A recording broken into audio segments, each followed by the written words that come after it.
però ara ens centrem en una altra qüestió. Ens centrarem en un tema que haurien d'estar tots vostès molt atents perquè ens pot anar bé a tots plegats. Pot afectar a diferents situacions de conflicte en què ens puguem trobar. Situacions a nivell familiar, situacions a nivell de parella. M'estic referint a la mediació. Avui, dijous 21 de gener, és el Dia Europeu i val la pena que aprofitem per parlar sobre aquesta eina que cada vegada s'està utilitzant més per evitar passar, per exemple, pels jutjats que es troben, com vostès saben, més que col·lapsats i que sovint no ens poden donar una resposta àgil als nostres conflictes.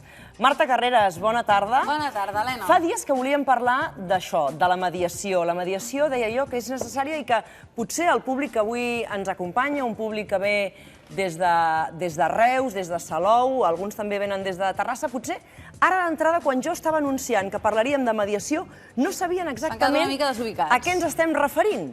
Algú de vostès sap ben bé què és la mediació? Diguin que sí amb el cap, facin que no. Sí. Que bé.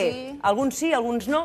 Bé, per intentar sortir de dubtes hem convidat també a la Natàlia Ferrer, que és advocada mediadora d'ADO, i si us sembla podem començar explicant això, Natàlia. La mediació ja fa temps que ens acompanya, però encara potser és la gran desconeguda. Expliquem als espectadors de què es tracta, Natàlia. Bona tarda. Hola, bona tarda.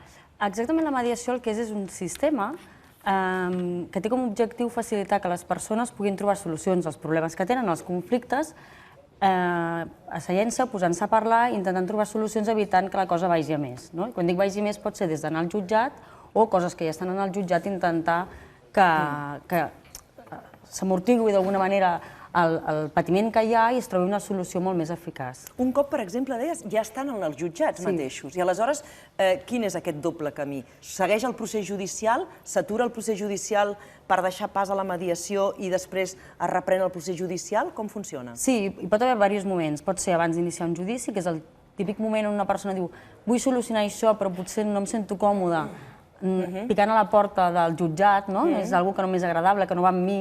Després hi ha l'altre moment, que és quan ja s'ha iniciat un procés i el jutge el que fa moltes vegades és parar el procés o aprofitar els temps morts que hi ha dintre del propi procés judicial i ofertar a les persones, donar-los la possibilitat de que acudeixin a un mediador.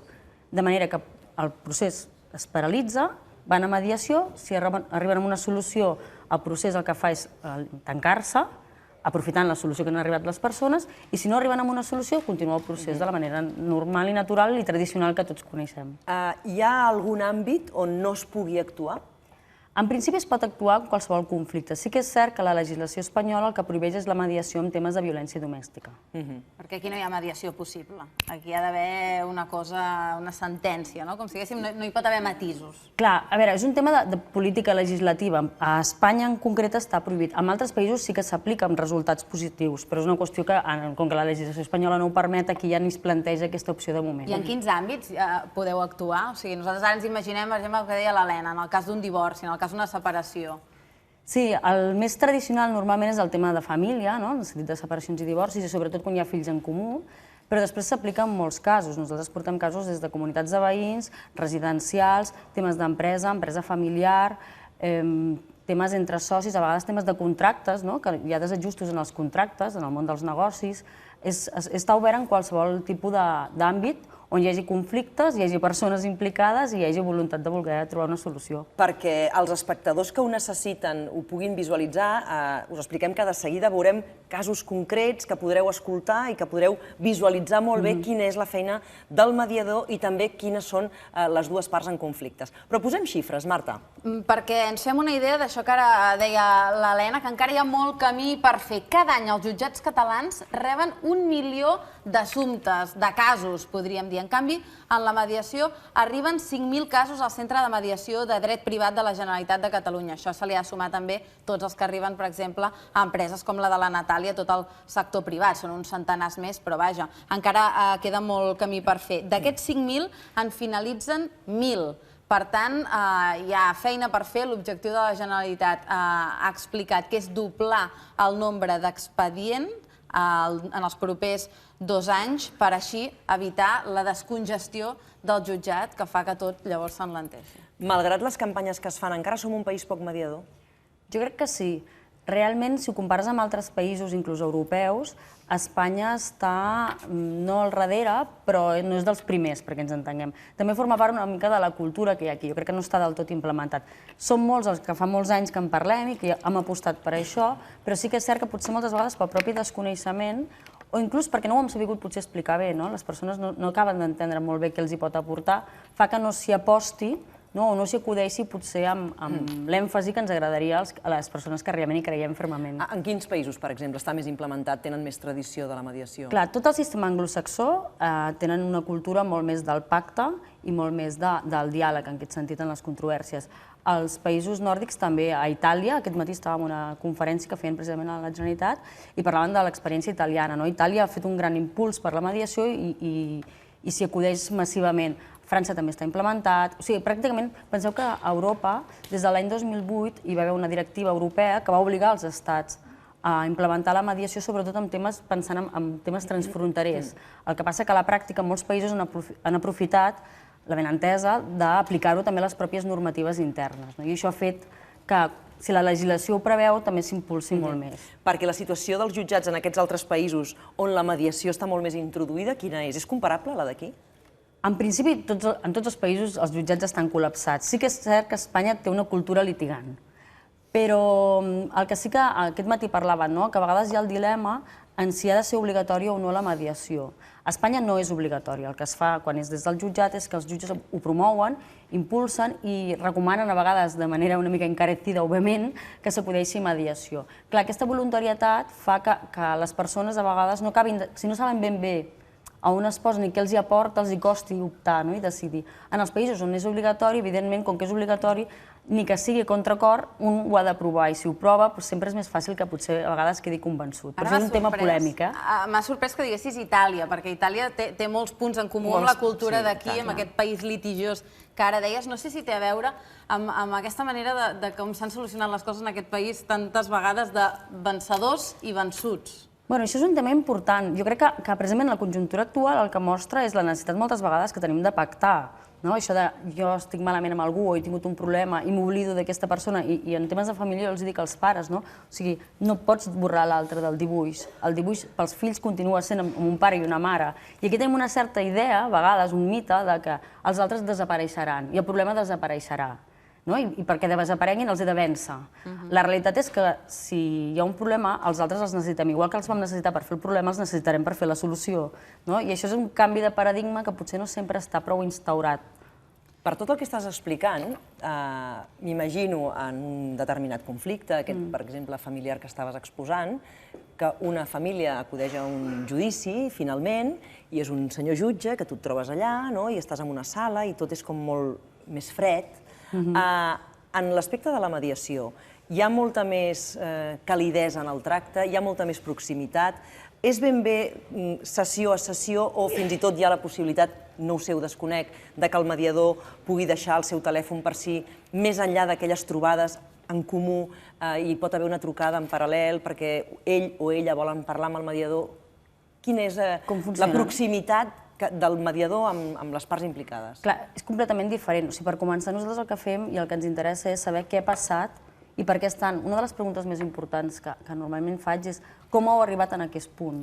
Has d'entendre què ha passat i has de deixar que les persones t'ho expliquin. Clar, això un jutge no ho farà mai. El jutge el que va és a determinar, des del marc legal, qui té el dret i a vegades tampoc és tan clar.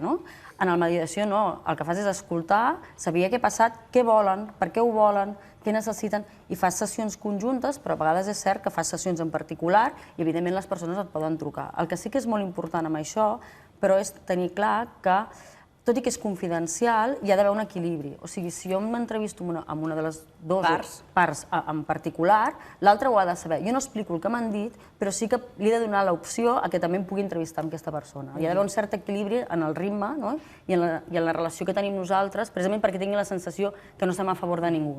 Que aquesta pregunta que planteges és la bàsica en qualsevol conflicte. Com hem arribat fins aquí? I moltes vegades aquesta pregunta queda... És la gran pregunta. És la gran pregunta. O sigui, diguéssim que al final la mediació el que fa és humanitzar tot el procés que en els jutjats es regeix per la llei en mà. Seria una mica? Clar, però els propis jutges ho diuen, i qualsevol dels operadors jurídics. Quantes vegades les persones van al jutjat I una de les coses que es troben és que s'ha resolt, o sigui, hi ha una sentència però a mi ningú m'ha escoltat. Jo vull explicar el que, no? Jo vull explicar. Això en mediació és tot el contrari, o sigui, primer expliques, entenem què ha passat, entenem què vols, entenem què estàs patint, perquè la gent en general pateix, o sigui, en general nosaltres gestionem patiment, i a partir d'aquí és, i què necessites per veure que es resol i per sentir que això s'ha resolt? I què necessita l'altre, evidentment, també, no? I llavors, a partir d'aquí, com ho fem perquè considereu tothom que està resolt? Un dels àmbits que més s'utilitza la mediació, ara ho explicava la Natàlia, és en l'àmbit familiar, per exemple, en els divorcis. I tenim un testimoni, la Marta. Jo li vaig comentar a la meva parella, li vaig dir què et sembla llavors anar aquí i veure què passa, perquè potser anar per advocats era com més agressiu, no? El que hem aconseguit és que potser estàvem una mica mirant com dos rivals i hem aconseguit mirar cap a la mateixa part, que és sobretot les nenes. Bé, Hem estem en d'aquests aconseguit casos... pensar en les nenes, diu, eh? Amb les nenes, que Clar. és el més important, els fills. Clar, jo entenc que els processos, i nosaltres en portem molts, no? Els processos de divorci són moments molt complicats, a més la gent té molta sensació de fracàs, de frustració, té molta pressió, no? Què serà de mi? Són moltes coses. Però hi ha un punt que sempre els dic, què voleu que recordin els vostres fills d'aquest moment, no? Què voleu que recordin dels seus 7, 8, 10 anys? Depèn del que feu ara, seran el record que tindran quan siguin grans d'aquest moment vital. I al final, sí que és una frase a vegades que sona molt dura. És dura, eh? És dura. Però al final és això, no? O sigui, l'herència que donen els pares és com han gestionat la pròpia vida. I depèn del que gestiones i com ho gestiones, els fills creixen d'una manera o d'una altra. I a vegades és dur, però a vegades en moments on un està molt perdut i té molts fronts, no? I ha de prendre moltes decisions, fa falta que algú et faci una mica apel·lar al sentit comú per posar les prioritats i les coses al seu lloc, no? I a partir d'aquí s'ha de veure com es reorganitza el nou ordre, no? Perquè una ruptura desordena, és caos, però després s'ha de reordenar. Però què millor que algú t'ajudi a reordenar-ho atenent la teva realitat, no? Es necessita un grau de maduresa, també, i de preparació. Com es gestiona, per exemple, el que és l'arribada? Qui és qui proposa la figura del mediador? Com s'aconsegueix que les dues parts estiguin d'acord amb aquesta figura abans de passar per un judici? Perquè si estan en conflicte, possiblement, si això sorgeix d'ell o d'ella, difícilment l'altre voldrà... Sí, jo crec que hi ha, per l'experiència, perquè a vegades jo em pregunto, o al despatx ens preguntem, què fa que en determinats casos funcioni i que en determinats casos no, o que determinada gent accedeix? No ens fem aquesta pregunta també, perquè al principi tu no saps. Normalment, un moment vital és el moment previ a plantejar-se posar una demanda, que és aquest dilema que deia anteriorment. És, ho vull resoldre, no vull fer-ho agressivament, però tampoc em vull quedar com estic. I necessito que l'altre formi part d'això. A partir d'aquí, normalment aquesta gent el que fa és vindre a nivell previ, a qualsevol altra acció, i és privat. Un altre moment és quan estan en el jutjat, que aquí normalment és el jutge. Jo crec que els jutges estan fent, i sobretot determinats jutges estan fent un paper molt important en promoure i impulsar la mediació i en recomanar-la.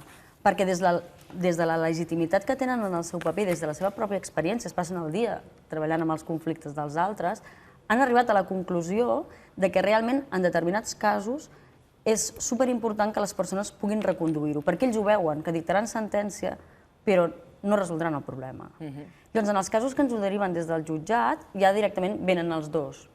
En els casos en què ve una persona sola, per mi la mediació comença en el moment que has de convèncer l'altre. Com li dic a l'altre amb qui no parlo que vingui a parlar amb tu? I normalment aquí el que fem és pactar amb tu que coneixes millor a l'altre, com creus que ho podem fer, no? I jo sempre els dic que els han de fer partíceps de la preocupació que tenen de no obrir una porta que els porti tots a un escenari pitjor. Al final és passar-los una mica la pilota. Jo ho vull resoldre bé, però si no intentem parlar-ho, no veurem una altra opció que tindrà d'anar per una via que no m'agrada. I això convenç bastant. Clar, aleshores, quan arriben, estan sols, per exemple, abans que entrin a la sala, estan junts a la sala, tenen oportunitat de parlar, els poseu en sales diferents, com ho gestioneu, com ho porteu, això? Depèn, a vegades fas el que pots com pots, també és veritat. Però, en principi, els intentem veure el primer dia conjuntament, es fa una sessió introductòria, aquesta sessió bàsicament és molt operativa i es pacta també el temps, quant de temps voleu dedicar a la mediació, quant de temps esteu disposats a intentar resoldre-ho per aquesta via. I això també dona molta tranquil·litat, perquè no és la sensació de començo i no sé quan acabo. Si sé que en 3 mesos o en 15 dies, a vegades, això pot estar resolt, la persona també s'alleugereix, veu el potencial del que li aporta. I aquesta sessió és merament introductòria i es pacten això i es firmen unes clàusules de confidencialitat, entre altres principis, que això és molt important. Això exactament què vol dir? Això vol dir que nosaltres tenim la confidencialitat que poden tindre molts professionals, però a més tenim un plus, que és que els mediadors no podem ser mai citats com a testimoni o pèrit en un procés judicial. O sigui, no poden utilitzar el que es parla en mediació després com a prova per fer-se mal, perquè ens entenguem. És a dir, en els casos que no arribessin a bon port i que ells ja decidissin anar a judici, vosaltres no podríeu anar com a testimonis. Mai. En cap cas. Mai. De fet, la llei prohibeix que nosaltres puguem estar citats com a testimoni o pèrit. Quants casos no s'acaben resolent, del percentatge que us arriben? A veure, he de dir que el que ve al despatx normalment Es resol. Es resol bastant, però per una qüestió no del venen despatx. amb voluntat, no? O sigui, qui ve privat, normalment, d'alguna manera, ja hi ha una elaboració prèvia, no? El que t'arriba derivat des d'instàncies públiques o semipúbliques depèn, perquè a vegades el que dèiem, si el jutge més o menys te recomana, però tu hi vas perquè a vegades diuen no, és que jo vengo perquè el juez vea que soy buena persona. Clar, voluntat de resoldre-ho potser no n'hi ha molta, no? I aquí depèn, a vegades és una mica frustrant en aquest sentit, però sí que és cert que l'administració el que fa, i jo crec que en aquest sentit fa molt bé, és que fa una sessió informativa, amb la qual el que ens arriba als mediadors normalment ja ha passat un cribatge de la sessió informativa. Si ells no han acceptat la mediació, ja no ens arriba a nosaltres. I en general, quan les persones venen, jo sempre pensem que hi ha un indicador, o sigui, quan algú s'esforça a vindre a un despatx i a saber que parlarà amb l'altre, en el fons hi ha alguna cosa intern que ja ha valorat que sap que allò li pot ser útil. Si no, té altres coses millors segurament a la seva vida que vindre a veure'ns a nosaltres. Quan dius que ens ho envien des del sector públic, és el Centre de Mediació de Dret Privat de Catalunya, que també han de saber la gent que ens està veient des de casa que poden tenir accés, igual que pots tenir accés a un advocat convencional de forma gratuïta, si així s'estableix, també pots tenir accés a la mediació gratuïta per la Generalitat. Hi ha diferents formes d'acudir a la mediació i això crec que també és important que la gent ho sàpiga perquè a vegades desconeix.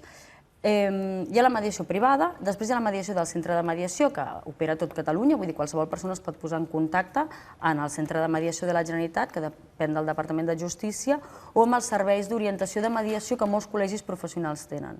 I després també hi ha molts municipis i molts ajuntaments que gestionen serveis de mediació absolutament gratuïts pels propis ciutadans, que és el que s'anomena mediació civil, comunitària o ciutadana. Vull dir que hi ha diverses formes de poder acudir. Per tant, al final, quan tens un conflicte, pots decidir anar a la botiga i comprar-te el vestit, agafar-lo del penjador i posar-te'l, o pots decidir anar a un modista, que seria el cas del mediador, que és fer-te la mida, que és una mica més complicat, que requereix una mica més d'esforç, una mica més de voluntat. Molt bona comparativa. Però que al final acabes tenint aquell vestit que s'adapta perfectament a les teves necessitats i que et queda perfectament. Amb aquesta metàfora ho venen a explicar una mica altres experts en mediació. La mediació el que permet és que les persones es reconeguin, que puguin escoltar-se, però no només escoltar-se, sinó que es puguin entendre i a partir d'aquí ser capaces de construir una solució que, com l'han fet elles, serà una solució molt més sòlida i molt més duradera. El mediador el que fa és intentar dirigir, deixar aquest espai perquè elles siguin les que vagin parlant, no tant intervenir ell en tot moment ni directament. És una alternativa més humana, més personal, més satisfactòria que anar al jutjat, anar al litigi, on una tercera persona que no et coneix de res digui com han d'anar les coses. Clar, és que és això. És a dir, aquell jutge que et trobes amb tota la professionalitat dels jutges, que quedi clar, però és cert que aquella persona té l'experiència d'un dia amb un advocat que defensa un, amb un advocat que defensa l'altre, i després acaba decidint com seran aquelles nits o aquelles tardes amb els teus fills o sense els teus fills, i aquí es dicta una sentència i s'ha acabat, no? El mediador té tot un procés de coneixement de l'un, de l'altre, les seves sensibilitats, els seus punts febles, i pot ajustar molt més, el que deia la Marta abans, amb l'exemple que va perfecte pel que estem explicant, del vestit fet a mida, no? Pot ajustar molt més una decisió sobre com serà la teva vida quotidiana. Clar, i a més hi ha un plus que jo crec que és això, el fet de la creativitat, o sigui, a vegades s'arriben a solucions que inclús a les pròpies persones implicades mai se'ls haguessin plantejat abans, no se'ls hagués ocorregut. Perquè és lògic, quan tu estàs preocupat i tens un problema, o sigui, l'últim que tens és creativitat, el que vols és acabar el problema, vols tranquil·litat. Llavors, clar, quan has pogut explicar i des de fora d'alguna forma s'ha ajudat a veure què és el que està passant des d'un altre lloc, t'és molt més fàcil pensar en solucions que potser mai abans se t'havien plantejat, no? Perquè, a més, ni se t'ocorreix plantejar-les a l'altre, perquè, clar, amb l'altre no et parles, o et parles amb dificultats. Inclús a vegades fa com a vergonya plantejar segons què, no? Perquè l'altre dirà, bueno, i ara què m'estàs dient? En canvi, un cop s'ha generat aquesta certa confiança, nosaltres el que fem és facilitar que puguin prendre decisions. Hi ha una tècnica que els diem que fem com una mica d'abogado del diablo, no? Facilitar situacions que s'hagin de plantejar, que els posin contradicció, però que els faci veure que han de canviar i millorar coses que abans no s'havien plantejat. Els feu canviar el paper, no? Posar-los una mica... Sí, és una mica de dir-los, a veure, si el que tu planteges, si fossis l'altre, ho acceptaries? O sigui, es planteja coses que sàpigues que siguin acceptables per l'altre. Però, a més, això és viable? Perquè moltes vegades es plantegen solucions des de molt bona fe, però després no són viables. I després es troben que no els hi encaixa en la seva pròpia realitat. I els has de posar una mica de dir, és que l'important no és de dir ho hem resolt, l'important és que ho heu resolt però que realment això que es resol i que decidiu sigui viable, perquè això és el que us dona tranquil·litat en el futur. Tenim clar que una sentència va a missa, és un paper on hi ha unes signatures i hi ha una validesa judicial. En el cas de la mediació, amb què acaba? Amb què queda? La mediació acaba amb un acord, quan acaba amb acord, i aquest acord, en funció del tema que es tracti, s'haurà d'homologar, i es pot homologar via el jutjat. Poso l'exemple típic dels divorcis. En els divorcis, una parella, el que fa és el document aquell és el que es presenta després del jutjat i en el fons li donen al jutge com volen que sigui la seva pròpia sentència i acaba amb un paper de sentència. Clar, o sigui, la validesa legal és exactament la mateixa perquè l'homologació implica que té la mateixa força que una altra sentència. La diferència és qui l'ha embastat, no? En altres casos, per exemple, més civils, pots anar a un notari i homologar-ho. Quan es firmen temes de contractes, tu vas al notari i homologues. En temes empresarials. Empresarials, compraventes, tipus de contractacions, fórmules a vegades jurídiques complexes, que el que fas és donar una homologació notarial perquè sigui vàlid davant de tercers i tothom tingui la garantia que allò es complirà. El que sí que és cert és que a mi no m'ha passat mai que hagin arribat a un acord i després m'hagin vingut dient que no s'ha complert.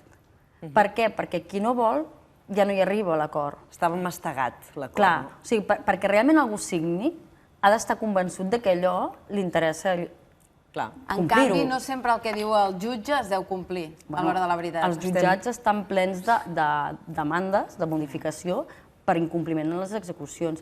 És més, per exemple, a nosaltres últimament ens està venint amb temes de família molts casos de pares que tenen sentència, que es van divorciar fa uns anys, però que aquella sentència ja no s'ajusta a la realitat. Els nens han crescut, ells han refet la vida. Els horaris han canviat. Els horaris han canviat, les activitats extraescolars han canviat. És que per sort la vida evoluciona. Clar, i allò s'ha de poder reconduir. Llavors vosaltres parleu... I això recondueix. Totalment, clar. I torneu amb aquells papers amb l'acord després dels pares al jutge i poden retocar la sentència? Clar, llavors el que fan és modificar, és adequar que els papers reflecteixin la realitat del moment, no que la realitat tingui d'encaixar quan pot en els papers, no? I aquest és el poder també que té. Més enllà dels conflictes familiars, conflictes de parella, us heu trobat casos en què arribin situacions que després, en conèixer el cas en profunditat, vegis que es tracta d'una altra història completament diferent de la que es plantejava inicialment?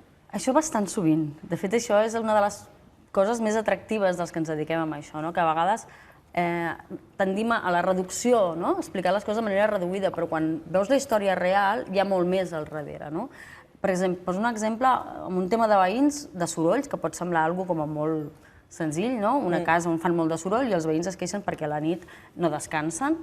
I al final va resultar que els veïns pressionaven els propietaris d'aquest pis, el pis estava de lloguer i els que feien soroll eren els inquilins. Els veïns es queixaven al propietari, la reunió de veïns, que el llogater no es comporta com considerem que s'hauria de comportar. Què va passar? Vam fer una mediació on hi havia propietari, llogatera i 2 veïnes. Al mig de la reunió van començar a retreure-li que feien molt de soroll, que precisament un dia concret, que hi havia molt de soroll, que estaven a la policia. Clar, i en un moment la senyora els va dir és que aquell dia la meva filla, que té un problema, va intentar suïcidar-se. Clar, ara imagineu-vos, no? Es va canviar absolutament ja el tema. Es va fer un silenci, però això va ajudar també a que les persones que s'estaven queixant entenguessin com a mares, perquè en aquest cas eren tot dones, el que implicava el patiment que tenia aquella senyora, que això no justifica que hagin de millorar els sons i que no hagin de molestar els veïns, no és incompatible. Si haguessin posat la demanda directament no haguessin pogut arribar a aquests matisos, segurament. No, ni molt menys, perquè en aquest cas pressionaven el propietari no tenia prou entitat com per rescindir el contracte de lloguer, o sigui, volia mantenir els llogaters, el llogater tampoc volia que el fessin fora del pis, perquè evidentment no és aniré a viure amb la meva família, però els veïns volien descansar i cada postura és molt legítima, a més. Però fins que no es va posar sobre la taula el que estava passant en aquella família, ningú va poder entendre i van poder d'alguna manera mirar i reconduir la situació. I parlar, per exemple, de no pateixis, que si et passa això saps que em pots trucar. Marta, tenim altres exemples de conflictes d'herències. D'herències, també. Clar, anem tractant diferents àmbits. El Centre de Mediació del Dret Privat de Catalunya, que ara parlaven, ens han exposat en un vídeo un cas d'uns germans que hereden un negoci familiar, que aquest també és un subtema, negoci familiar, herències, aquí es mescla tot, d'un forn de pa a l'Eixample. Amb visions oposades, els 3 germans van a veure una advocada. Bé, venim perquè ens assessoris de com ampliar negoci o quines inversions, com poden fer les inversions. Espera un moment. Tu vols canviar el negoci, no cal fer cap inversió, el negoci ja està bé com està ara. Jo no vull tocar res. Dolors, tu què vols? A mi m'és igual. El que vull és que deixin de discutir. Vol que deixin de discutir, però aquí hi ha un conflicte d'interessos i d'objectius amb el negoci familiar. Són conflictes complexes aquests, suposo, no? Sí. Clar, cada àmbit té unes determinades complexitats, però quan s'ajunten vincles emocionals i diners, és ja el pitjor tema de tots, no? Sí. Per què? Perquè, clar, implica que moltes vegades s'acaba anant malament el negoci i trencant la família, no? I cadascú, la posició que té sobre allò és molt diferent. O sigui, a vegades hi ha qui es centra només en la part potser més econòmica i jo no vull entrar a la relació, però hi ha altres persones que té gran impacte. I aquí també, igual que deia abans dels fills, hi ha un tipus de preguntes. Jo els dic, sobretot quan els pares són molt grans o a vegades que són temes que han heretat per herència, patrimoni, edificis, i cadascú, per exemple, ha de fer té pisos o alguns estan compartits, sempre dic el mateix, penseu els vostres pares si estiguessin aquí seguts, què esperarien de vosaltres? O sigui, al final és aquest punt de dir, hem de veure com trobem solucions vàlides per tothom però que no es trenqui el que ja hi ha. El que uneix no té per què trencar-se. S'ha de buscar solucions sense trencar. Bé, tenim la resolució també d'aquest conflicte que estàvem veient, havien heretat aquest negoci familiar, no es posaven d'acord. Es van fent una sèrie de trobades, es veu la feina del mediador que ara podrem comentar, però a la 5a trobada ja es pacta l'acord, ja està tot parlat, i hi ha un mediador que llegeix el que després acabarà sent una sentència validada i homologada, com ens deia la Natàlia, i mireu que creatiu que és. Els acords són conservar l'obrador tradicional, reconvertir el forn en un taller multiús, degustació i celebracions, celebrar els 100 anys del negoci amb tota la família i modernitzar la gestió econòmica. A partir d'ara, la seva lletrada els assessorarà i els acompanyarà en tota la tramitació que calgui fer en algun moment, o en el notari. Per tant, moltes gràcies i passarem a signar els acords. Canvi de to total, Sí, clar, això és impossible d'imaginar en un jutjat, és aquesta solució més humana, més creativa, que jo crec que és al final el que dona la mediació. Però jo el que li volia preguntar a la Natàlia és, tu ets advocada, vull dir, la gent que estigui a casa, mediadors són un equip multidisciplinar, treballàveu amb alguns psicòlegs, amb advocats, treballadors socials, però tu que vens del món del dret i tu que tens aquest despatx d'advocats i mediadors, què és el que t'ha convençut que aquest és el camí a seguir? A mi el que em va convèncer fa ja 15 anys va ser d'anar al jutjat i veure que la gent que es coneixia, gent que havia tingut relació, acabaven posant denúncies entre ells i no es resolien les coses. I jo personalment em vaig preguntar, però no hi ha una altra manera de resoldre les coses? No m'ho crec. I a partir d'aquí va ser quan vaig començar a mirar i me'n vaig haver d'anar a l'estranger per aprendre, perquè aquí no hi havia molta experiència, i vaig veure que en altres països s'estava fent, i vaig dir, bueno, si això es fa fora, algun dia s'ha de poder fer aquí. I al final, mica en mica, és quan molta gent hem estat treballant durant molts anys perquè això fos una realitat, també. Expliquem, Natàlia, ja per acabar, el cost de la mediació. Com funciona? En quins casos? La gent que té dret a justícia gratuïta, quines excepcions hi ha? En principi, el que deia abans la Marta, jo crec que seria com el paral·lelisme amb l'escola. Tens la pública, la privada i la concertada.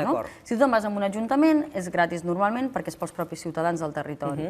Si vas a la Generalitat i no tens el dret a justícia gratuïta, hi ha unes taxes, que són unes taxes públiques, amb la qual és un cost molt inferior al cost real en el món privat, perquè ens entenguéssim. I si vas a lo privat, té uns costos, que aquí és el lliure mercat, no? Vull dir, cada professional marca unes tarifes. Natàlia Ferrer, advocada mediadora d'ADO, moltíssimes gràcies per acompanyar-nos avui a divendres, explicar-nos aquestes possibilitats que tenen tots els ciutadans, molts dels quals les desconeixien i que, a més, ajudaran, esperem que d'una vegada per totes, a descongestionar els nostres jutjats que estan tan i tan col·lapsats. Marta, gràcies.